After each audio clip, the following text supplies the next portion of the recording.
Good morning dear students. As last video में हमने क्या देखा था कि जब दो आयंस आपस में एक दूसरे के साथ अट्रैक्शन में आते हैं तो वहाँ पर क्या बनता है, एक आयनिक बॉन्ड बनता है।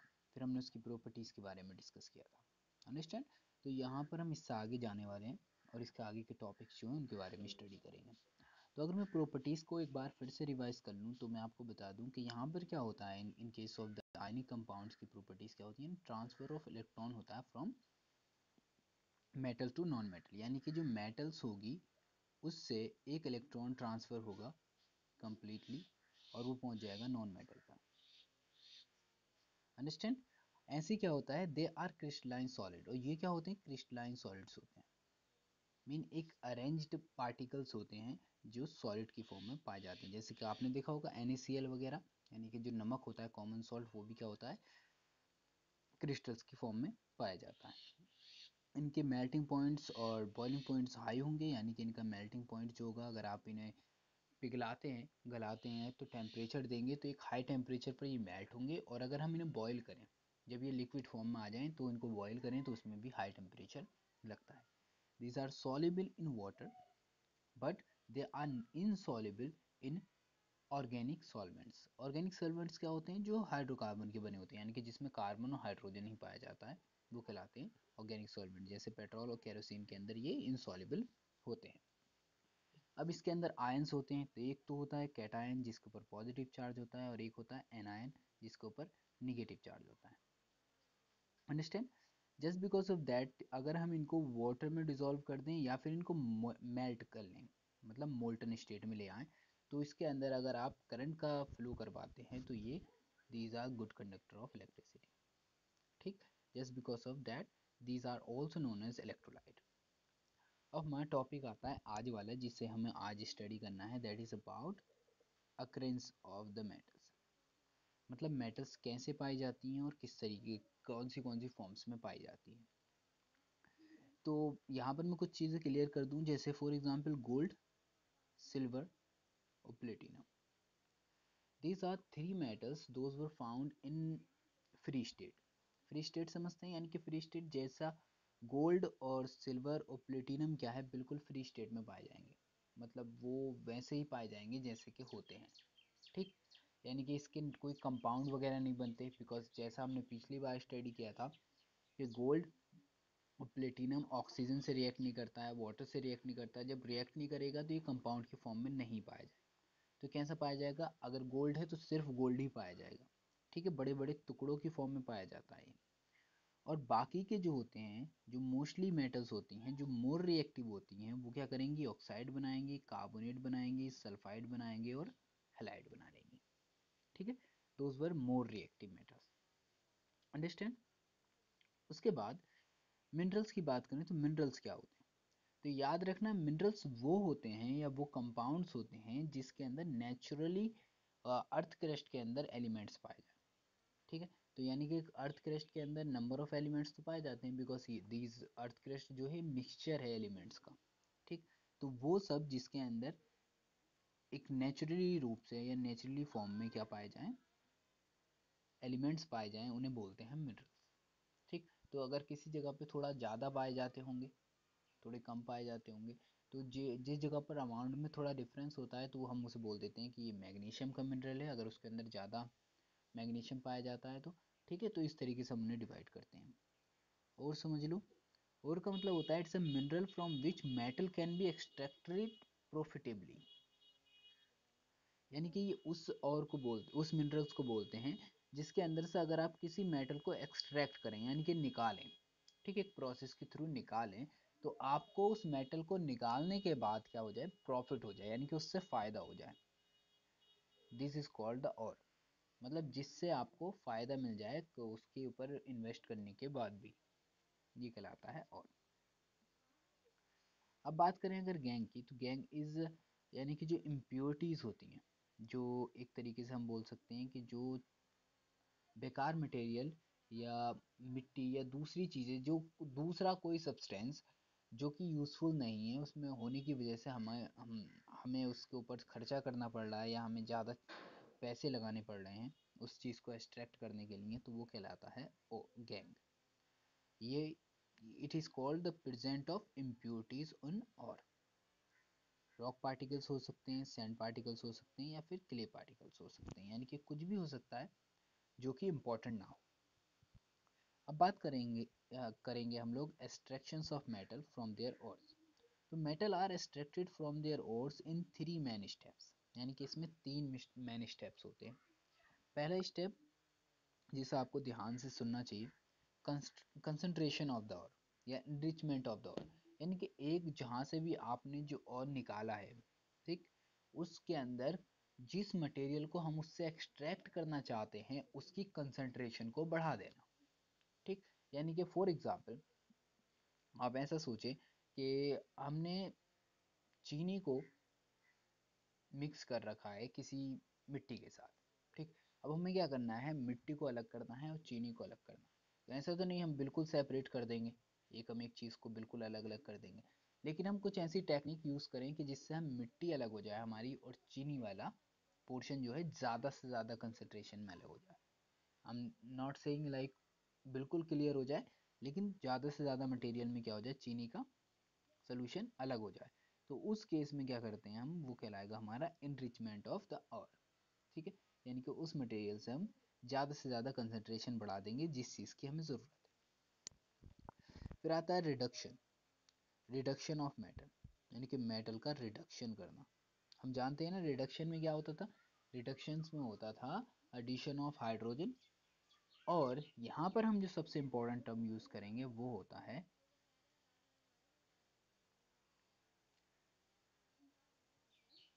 Gain of electron.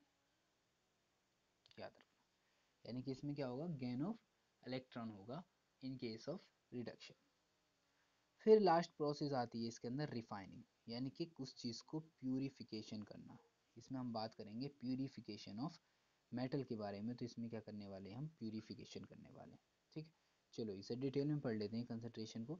यहाँ पे हमारा स्टेप रहेगा कंसंट्रेशन, तो इसमें क्या होना है, इसमें हम रिमूव करते हैं, गैंग मतलब इम्प्योरिटीज़ को हम रिमूव कर देते हैं किसके अंदर से, जो हमारे पास और रहेगी उससे रिमूव कर देंगे by different methods.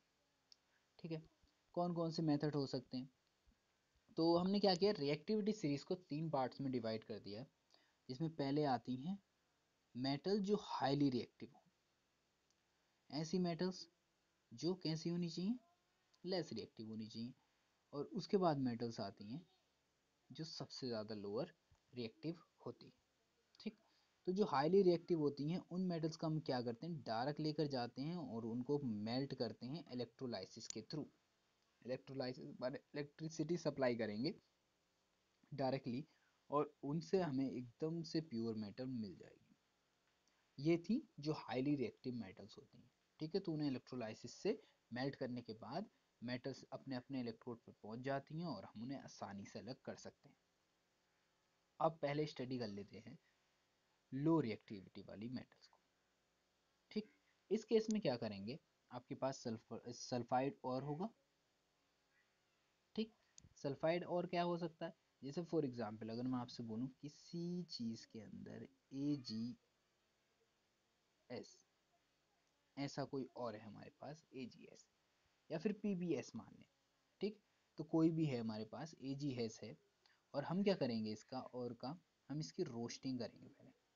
We will study about roasting, कि रोस्टिंग का मतलब क्या होता है। ठीक, और रोस्टिंग करने के बाद हमें क्या मिल जाएगी, मेटल मिल जाएगी, और उसको हम रिफाइन करने के बाद प्योर फॉर्म में प्राप्त कर लेंगे या पा लेंगे। ठीक, तो हमें प्योर फॉर्म में मिल जाएगी।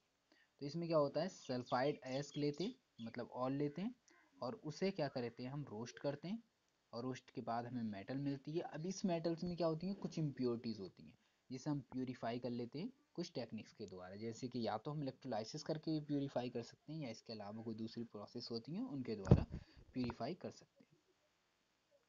अब बात करते हैं जो मिडिल में पाई जाती हैं, जैसे कि आयरन पाया जाता है, जिंक पाया जाता है, ठीक, लेड पाया जाता है। ये सारी मेटल्स जो हैं इनके क्या क्या एस्क पाए जाएंगे, मतलब इनकी क्या क्या ऑर्स पाए जाएंगे।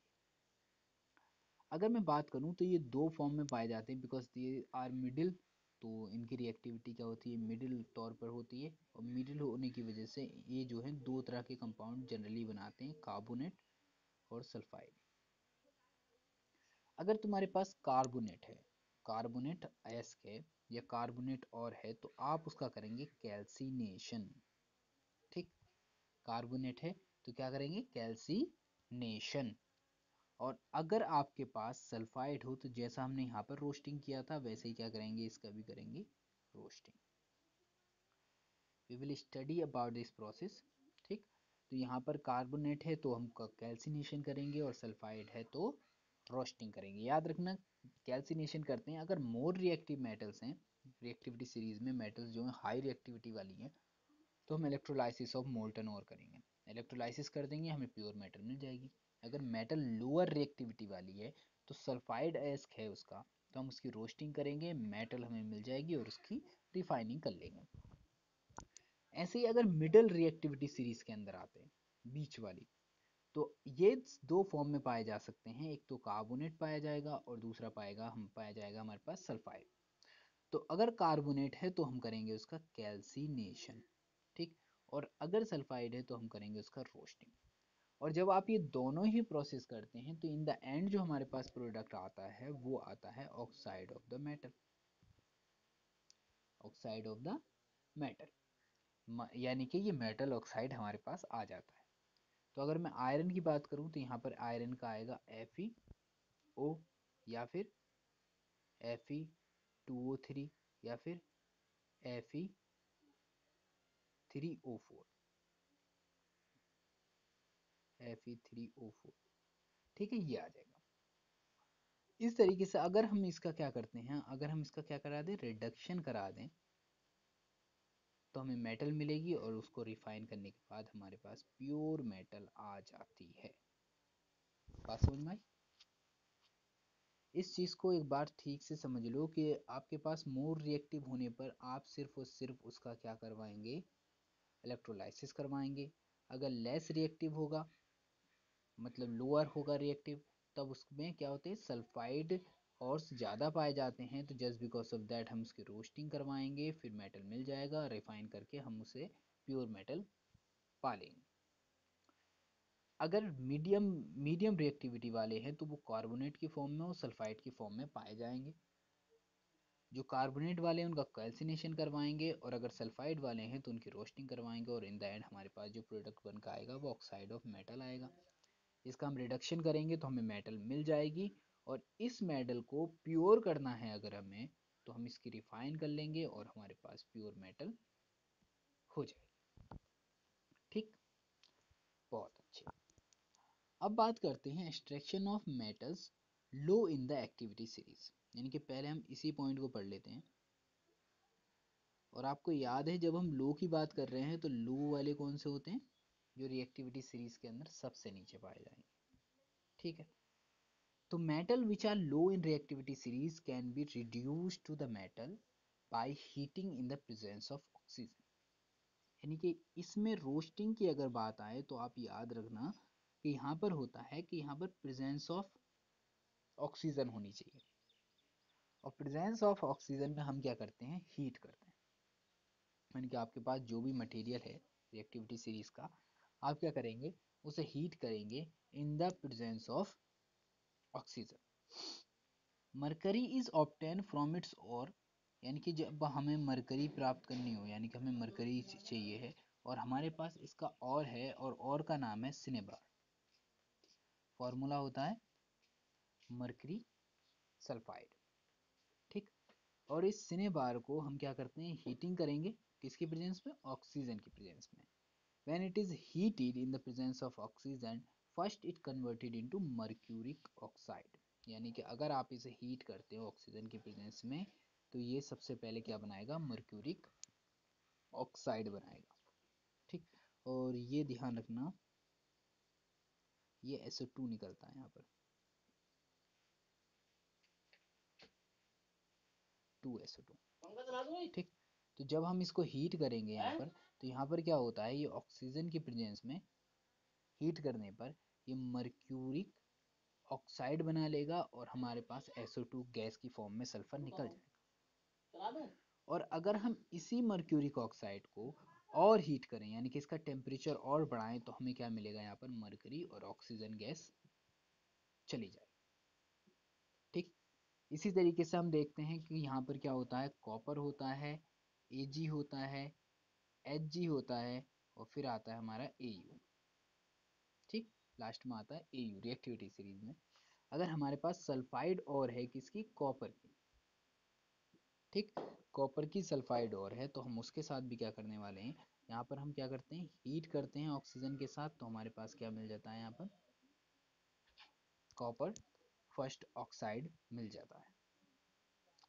ठीक, और ये कॉपर फर्स्ट ऑक्साइड जो है, अगर हम इन दोनों को साथ में एक दूसरे की हीट करते हैं तो हम क्या देखेंगे, यहाँ पर कॉपर बच जाएगा और ये सल्फाइड और ये सब वाला ऑक्सीजन क्या बना लेते हैं, सल्फर डाइऑक्साइड, और हमारे पास कॉपर मेटल आ जाता है, जिसको हम रिफाइन कर सकते हैं। अब रिफाइनिंग वाली हम बाद में पढ़ते रहेंगे, लेकिन उससे पहले इम्पोर्टेंट ये है कि हमें पता चलना चाहिए कि लोअर रिएक्टिविटी के अंदर हमारे पास दो हैं, एक तो सल्फाइड और ऑफ कॉपर है और एक सिनेवार है। सिनेवार क्या होता है, मर्क्यूरिक सल्फाइड। ठीक है, उससे अगर हमें ऑब्टेन करना हो तो मर्क्यूरिक जो हमारे पास मर्क्यूरिक सल्फाइड है उसकी हम रोस्टिंग करेंगे। रोस्टिंग कब होती है, जब हम किसी चीज को हीट करते हैं इन द प्रेजेंस ऑफ ऑक्सीजन, तो वो क्या देता है, ऑक्साइड देता है, यानी कि मर्क्यूरिक ऑक्साइड देता है, जिसको और आगे हीट करने पर हमें मरकरी मिलेगा और ऑक्सीजन गैस निकल जाएगी। इस तरीके से हमें मरकरी यहाँ पर मिल जाता है। ठीक, but if we have the sulphide ore of copper, तो उस केस में क्या करते हैं, हम इसकी रोस्टिंग करते हैं, और जब हम रोस्टिंग करेंगे तो हम देखेंगे कि हमारे पास क्या निकल के आया, हमारे पास निकल के आता है कॉपर फर्स्ट ऑक्साइड। ठीक, और सल्फर डाइऑक्साइड गैस निकल जाती है। अब जो कॉपर फर्स्ट ऑक्साइड है वो रिएक्ट करता है किसके साथ, कॉपर फर्स्ट सल्फाइड के साथ, और हमारे पास प्रोडक्ट आता है कॉपर और सल्फर डाइऑक्साइड गैस निकल जाएगी। ये हमारा था लोअर एक्टिविटी वालों के लिए। अब बात करते हैं हम एक्सट्रैक्शंस ऑफ मेटल जो कि मिडल में आते हैं, मिडल में रिएक्टिविटी सीरीज के अंदर जो आते हैं। तो मिडल जब आप देखेंगे तो आपको पता चलेगा कि हमारे पास कौन कौन से मिडल में आते हैं। तो अगर हम बात करें Zn, Fe, Pu, ये क्या है, ये मिडल वाले। ठीक, इससे पहले कौन से आएंगे, पोटेशियम आएगा, सोडियम आएगा, ठीक, कैल्शियम आएगा, मैग्नीशियम आएगा, एल्युमिनियम आएगा। तो ये सब क्या होते हैं, ये मोर रिएक्टिविटी वाले एलिमेंट्स होते हैं। तो हम यहाँ पे बात कर रहे हैं मीडियम वालों की। तो हमें मीडियम में मिलता है यहाँ पर जिंक, आयरन और लेड, और ये पाए जाते हैं ऑक्साइड की फॉर्म में भी, सल्फाइड की फॉर्म में भी और कार्बोनेट की फॉर्म में भी, यानी कि तीनों ही फॉर्म में पाए जाएंगे। ऑक्साइड भी हो सकते हैं, सल्फाइड भी हो सकते हैं और कार्बोनेट भी हो सकते हैं। ठीक, तो इन्हें ऑब्टेन करने के लिए हमें क्या करना पड़ता है, हम क्या करते हैं, सल्फाइड और कार्बोनेट जो होते हैं हमारे पास, तो इन्हें सबसे पहले हमें कन्वर्ट करना पड़ता है ऑक्साइड और में। ठीक है, हम क्या करेंगे, इन्हें सबसे पहले कन्वर्ट करेंगे ऑक्साइड और में। जो ऑक्साइड की फॉर्म में पाए जाएंगे वो तो वहीं से स्टार्ट हो जाएंगे, लेकिन हमें क्या करना पड़ेगा, इन्हें सबसे पहले कार्बोनेट और सल्फाइड को ऑक्साइड और में कन्वर्ट करना पड़ेगा। और इन्हें कन्वर्ट करने के लिए हम दो प्रोसेस का इस्तेमाल करते हैं, जैसा हम जानते थे, एक तो रोस्टिंग होगा और दूसरा होगा कैल्सिनेशन। ठीक, अगर मैं रोस्टिंग के बारे में पूछूं आपसे, तो हमने क्या बात की थी रोस्टिंग के बारे में, कि रोस्टिंग जो होता है ये होता है, हीट करते हैं हम इन द प्रेजेंस ऑफ ऑक्सीजन, और वो किसे करेंगे, हम सल्फाइड वालों को रोस्ट करते हैं। तो मैंने जिंक सल्फाइड लिया, इसे ऑक्सीजन के साथ हीट किया, तो हम क्या देखते हैं, हमारे पास जिंक ऑक्साइड आता है, सल्फर डाइऑक्साइड गैस निकल जाती है, और हमारे पास जिंक का क्या मिल जाता है, यहाँ पर ऑक्साइड मिल जाता है। अब फॉर एग्जांपल मैं बात करूं कैल्सिनेशन की, तो अगर हमारे पास जिंक का कार्बोनेट होता या है, और उसे का हमें क्या करना हो, कैल्सिनेशन करना हो, तो इस केस में क्या करते हैं आप, अब्सेंस ऑफ ऑक्सीजन रखते हैं। आपको हीट करना है, हीट सेम सिमिलरली रहेगा, लेकिन यहाँ पर याद रखना है आपको कि इस केस में आपको रखना है कि जो भी चीज़ आप इस्तेमाल कर रहे हैं, ठीक, तो उसमें अब्सेंस ऑफ हीट रहेगी, क्योंकि इसमें ऑलरेडी ऑक्सीजन गैस पाई जाती है। तो जब हम किसी भी चीज़ को जिसके अंदर ऑक्सीजन पाई जाती हो हीट करते हैं तो ऑक्साइड बनता ही है मोस्टली। तो यहाँ पर भी क्या होना है कि जब हम जिंक कार्बोनेट को हीट करते हैं तो हमारे पास जिंक ऑक्साइड बनकर आ जाता है। और ये ऑक्साइड जो होता है इसे रिड्यूस करने के लिए क्या मतलब, जिंक में रिड्यूस करने के लिए हम क्या करते हैं, जो ऑक्साइड है अगर हम इसके साथ कार्बन को मिलाएं और फिर इसको हीट करें तो हम देखेंगे कि इसका क्या हो जाएगा, रिडक्शन हो जाएगा। क्योंकि आप देख रहे हैं ना रिडक्शन हो रहा है इसका, क्योंकि इसमें क्या हो रहा है, रिमूवल ऑफ ऑक्सीजन हो रहा है। आपने देखा कि यहाँ से क्या हुआ है, ऑक्सीजन रिमूव हुआ है और वो कार्बन के साथ चला गया और उसने कार्बन मोनोऑक्साइड बना लिया। इसमें जिस चीज़ के थ्रू हम क्या करा रहे हैं, रिमूवल ऑफ ऑक्सीजन करा रहे हैं और मेटल का क्या करा रहे हैं, रिडक्शन करा रहे हैं, तो उसे बोलते हैं हम रिड्यूसिंग एजेंट। और यहाँ पर कोक यानी कि कार्बन जो हमने यहाँ पर लिया है वो क्या है, एक रिड्यूसिंग एजेंट है। ठीक, तो ये प्रोसेस जो होती है मेटल गेट करने की from oxide of the metal called reducing, ये टेक प्लेस करती है रिड्यूसिंग एजेंट की हेल्प से। Understand? So this is a very interesting points that you have to keep in your mind because these are important in some many ways. तो आपको ये ध्यान रखना है कि किस तरीके से काम करती है। ठीक, कुछ क्वेश्चंस मैंने देखे जो पिछले एक एग्जाम में पूछे गए थे अबाउट द थर्माइट रिएक्शन के बारे में। ये पढ़ लेते हैं ये किस तरीके से इम्पोर्टेंट है। ठीक, बाकी हम अभी तो एक्सट्रैक्शंस ऑफ मेटल ही पढ़ लें। ठीक, अभी रिफाइनिंग रह गया है तो उससे पहले हम समझ लेते हैं। तो sometimes reactive metals like sodium, calcium और aluminium etcetera are used as a reducing agent. यानी कि कैसे यूज होती हैं, as a reducing agent use होती हैं समटाइम कुछ रिएक्शंस में। रिड्यूसिंग एजेंट कौन से होते हैं, जो सामने वाले को क्या कर दें, रिड्यूस कर दें और अपने आप को क्या कर लें, ऑक्सीडाइज कर लें। ठीक, तो उन्हें बोलते हैं हम रिड्यूसिंग एजेंट। जिससे क्या हो, to obtain metals from their oxides, क्या करने के लिए, मेटल्स को प्राप्त करने के लिए उनके ऑक्साइड से। तो ऐसा हम किसके साथ करते हैं, अगर हमारे पास मैग्नीज ऑक्साइड है, ठीक, मैग्नीज ऑक्साइड हो और अगर हम उसके अंदर एल्युमिनियम डाल दें तो हम क्या देखेंगे कि इसमें एल्यूमिना बनता है और बहुत सारी हीट निकलती है। बहुत सारी हीट का मतलब ऐसा है, ये इतना तेज हीट करने लगता है कि आपसे आंखों से देखा नहीं जाएगा, इतना तेज हीट करता है। और मैग्नीशियम जो मेटल है वो क्या हो जाती है, अलग हो जाती है। और एल्युमिनियम क्या करता है, ऑक्सीजन के साथ रिएक्ट करके क्या बना लेगा, एल्यूमिना बना लेगा या फिर एल्यूमिनियम ऑक्साइड बना लेगा। ठीक, और यहाँ पर हमें मेटल बिल्कुल अलग मिल जाएगी, मैग्नीज। अंडरस्टैंड? ये रिएक्शन जो हुई है मेटल ऑक्साइड और एल्युमिनियम के बीच, ये हाईली एक्सोथर्मिक होती है। हाईली एक्सोथर्मिक यानी कि अगर आप इसके अंदर आयरन भी डाल दें तो वो भी पिघल जाए, इतनी तेज होती है। तो बहुत ज़्यादा हाईली एक्सोथर्मिक होती है। एक्सोथर्मिक समझते हैं ना, जिसमें टेम्परेचर या हीट रिलीज होती हो। ठीक, उसमें क्या होता है, जो metal are obtain in molten state, और जो मेटल बन के आती है वो कैसी होती है, एकदम मोल्टन स्टेट में होती है। मोल्टन माने पिघली हुई रिएक्शन मेटल बनती है। और इसी वजह से इस रिएक्शन को बोलते हैं थर्माइट रिएक्शन। ठीक है, थर्मल का मतलब ही होता है गर्म, हीट, टेम्परेचर, हाई टेम्परेचर। ठीक, तो इसे बोलते हैं थर्माइट रिएक्शन। अगर यही रिएक्शन हम किसके बीच करा दें, आयरन ऑक्साइड के और एल्युमिनियम के ऑक्साइड के बीच कराएं तो इसमें क्या मिलेगा, पिघला हुआ आयरन मिलेगा, बहुत ज़्यादा पिघला हुआ आयरन मिलेगा।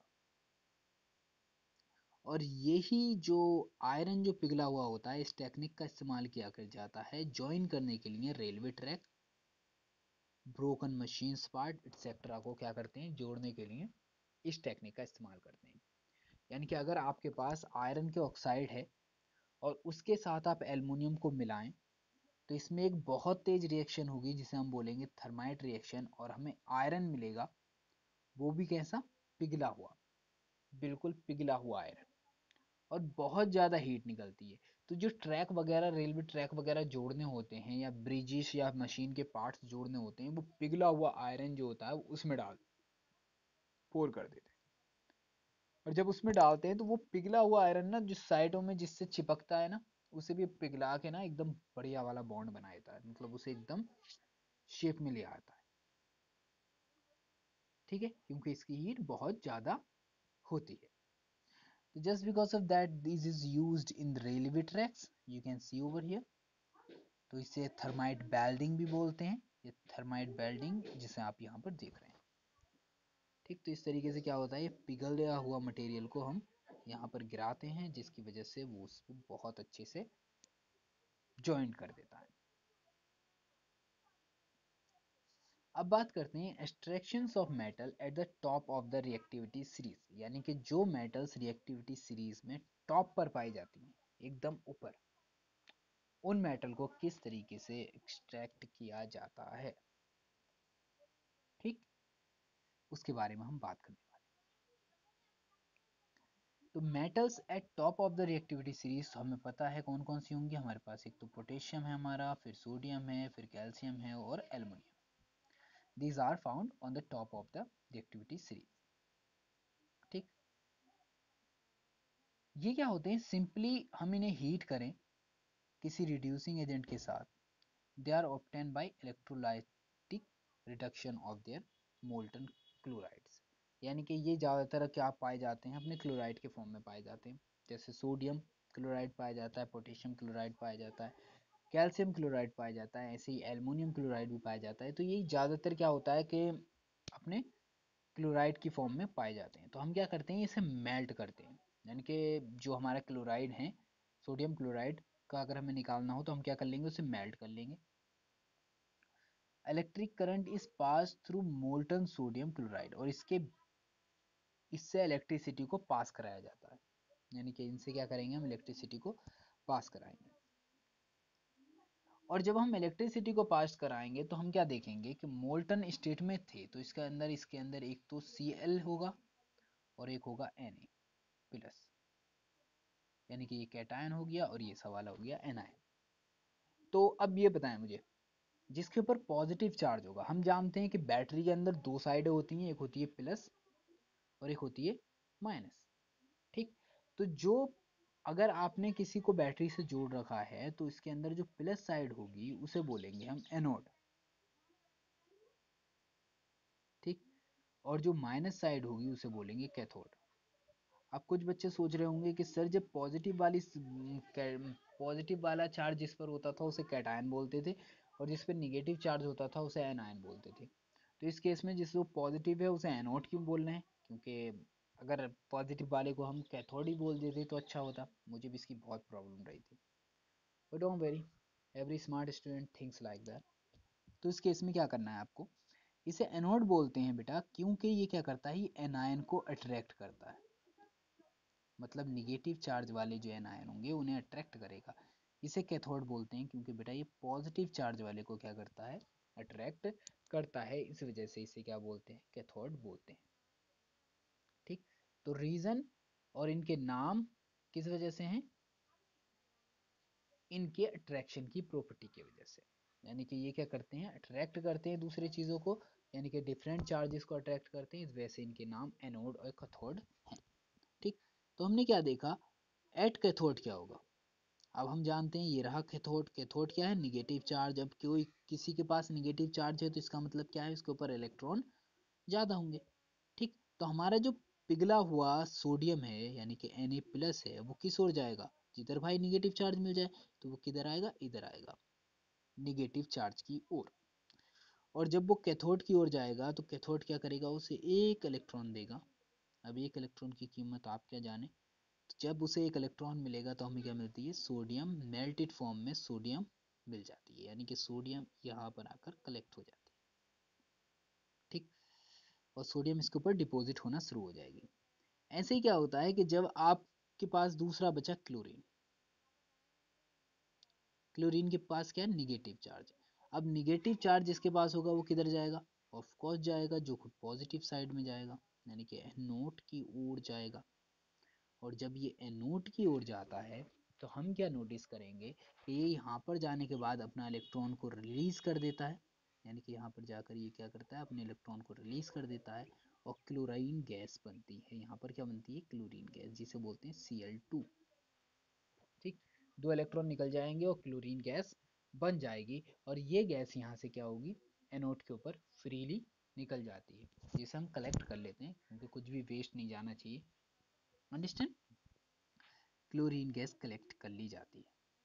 इस तरीके से क्या होता है, हम जो मोर रिएक्टिव और हाईली रिएक्टिव मेटल्स होती हैं उनको by electrolysis of their molten state के अलग कर लेते हैं।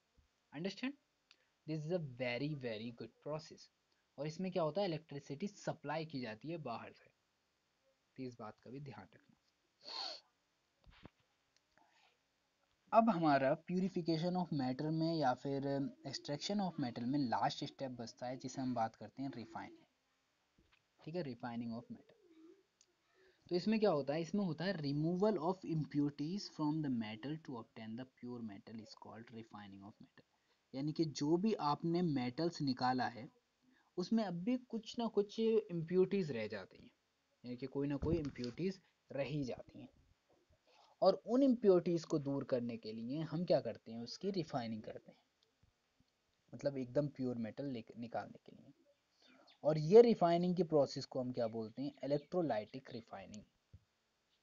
इस प्रोसेस को बोलते हैं इलेक्ट्रोलाइटिक रिफाइनिंग। इसमें क्या करेंगे आप? बिल्कुल सिंपल सा काम है, आपको ध्यान रखना है। इसमें आप 2 इलेक्ट्रोड बनाएंगे, यानी कि 2 इलेक्ट्रोड कौन से कहलाते हैं? जैसे कि एक इलेक्ट्रोड ये कहलाएगा और एक इलेक्ट्रोड ये कहलाएगा। ये दोनों रोड्स जो हैं ये आप इलेक्ट्रोड्स बनाएंगे। अगर हम कॉपर की रिफाइनिंग कर रहे हैं तो आप क्या करेंगे? एक साइड में जो हमारा एनोड है, ये और ये, ठीक। तो इसमें क्या करेंगे? जो पॉजिटिव साइड से आप बैटरी के जोड़ेंगे जिस चीज़ को, उसमें लेंगे आप इम्प्योर कॉपर, और वो क्या होगा? एनोड। पॉजिटिव साइड वाला, पॉजिटिव चार्ज जिस पे होता है वो एनोड कहलाता है, और जिस बैटरी की पॉजिटिव साइड से आपने जोड़ा है उसे, ठीक, तो वो कौन सा होना चाहिए? इम्प्योर। इम्प्योर समझते हैं ना, मतलब जिसको हमें प्योर करना है। और दूसरी साइड में जो लेते हैं हम, निगेटिव वाली की साइड में, वो लेते हैं हम प्योर कॉपर। और हम क्या बोलेंगे? इसे बोलेंगे हम कैथोड। ऑफ कोर्स बोलेंगे कैथोड। ठीक। अब क्या करेंगे हम? फिर हम बैटरी से क्या करते हैं? इसके अंदर इलेक्ट्रिसिटी का फ्लो करवा देते हैं, यानी कि इलेक्ट्रिसिटी को फ्लो करवाने पर हम क्या देखेंगे कि इसका जो ये है इम्प्योर वाला, ये क्या होने लगेगा? मेल्ट होने लगेगा। मेल्ट मतलब टूटने लगेगा। और जो इम्प्योरिटीज होंगी वो कहाँ बैठ जाएंगी? वो नीचे बैठ जाएंगी। और जो प्योर मेटल्स होगा वो जाएगा भागता हुआ, और भाग कर जाकर किस पे कलेक्ट होना शुरू हो जाएगा? इस वाले पर कलेक्ट होना शुरू हो जाएगा। यानी कि इस जो हमारे पास प्योर वाली मेटल्स की रॉड है उसके ऊपर कलेक्ट होना शुरू हो जाएगा, क्योंकि हम जानते हैं कि मेटल्स क्या करती हैं? हमेशा नेगेटिव की ओर जाती हैं, क्योंकि उनके ऊपर चार्ज कैसा होता है? पॉजिटिव चार्ज होता है, तो इसलिए वो हमेशा किस ओर जाती हैं? कैथोड की ओर जाती हैं। जो ये सोल्यूशन लिया जाता है, ये सोल्यूशन लिया जाता है कॉपर सल्फेट का। जानते हैं ना आप कॉपर सल्फेट? हमने बहुत पढ़ा है इसके बारे में। और इसके सोल्यूशन का कलर कैसा होता है? ब्लू कलर होता है, ब्लू। ठीक है, तो कॉपर सल्फेट के सोल्यूशन की ओर जाती हैं, यानी कि इम्प्योरिटीज कॉपर सल्फेट के सोल्यूशन की ओर मूव करते हैं। क्लियर इतनी बात? तो यहाँ पर हमारी रिफाइनिंग लगभग लगभग पूरी हो चुकी है। ठीक, हमने इसको बहुत अच्छे से पढ़ा है। अगर आप ध्यान से इसे एक बार और पढ़ लें और इसके नोट्स को ध्यान से देख लें, एक बार बुक से स्टडी कर लें, तो मुझे नहीं लगता कि इसमें कोई भी पॉइंट आपका बचता है, because according to me this is completely done. और ये बहुत अच्छे से हमारा चैप्टर हो भी गया है। इसमें हमने बहुत सारी चीज़ें सीखी हैं, और everything that we go through सब इम्पोर्टेंट है, तो इसे ध्यान से पढ़ने की कोशिश करें। इसमें एक लास्ट लेक्चर रह गया है, उसके बाद हम टेक्स्ट सीरीज स्टार्ट कर देंगे। मीन इससे रिलेटेड जो भी क्वेश्चंस आंसर पूछे जाते हैं उसके बारे में डिस्कस करना शुरू कर देंगे। तो प्लीज़ ध्यान रखें, स्टडी करें, and best of luck. Goodbye, have a nice day.